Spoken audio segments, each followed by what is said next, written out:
Yeah, well, David, school funding is tied directly to how many kids are in a district. And across Oregon, less kids are being born. And that's a problem that's hitting Portland particularly hard.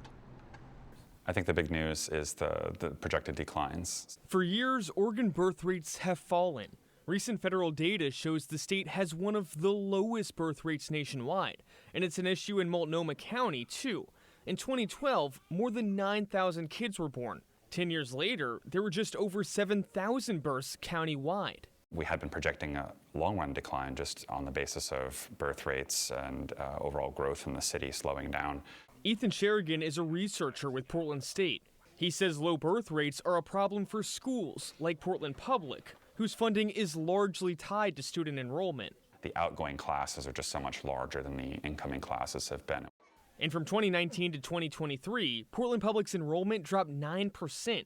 Statewide enrollment dropped 6%. You know, one of the big concerns is what does it mean for PPS's finances? And he says school consolidation could be on the table. We have seen a lot of attrition in recent years. Already, Maya Von Geldern, a Portland Public parent, has noticed fewer students. PPS saw thousands of kids leave during the pandemic. Many never returned. And while she realizes consolidation could happen, she hopes PPS first tries to balance school sizes. Then we really need to focus on enrollment balancing so that we don't have schools that are at 587 students for a K-5 and at another K-5 under 200.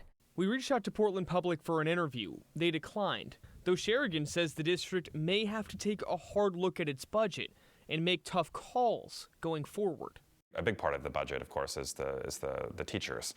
And so I think that is going to be a bit of a pressure that, you know, if the student enrollment is declining, what do we do with that?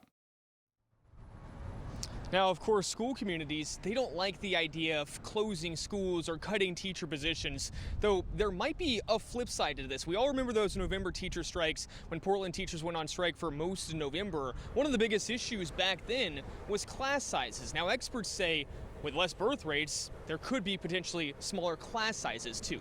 David? Yeah, it's always a case of trade-offs, isn't it? Thank you, Tom.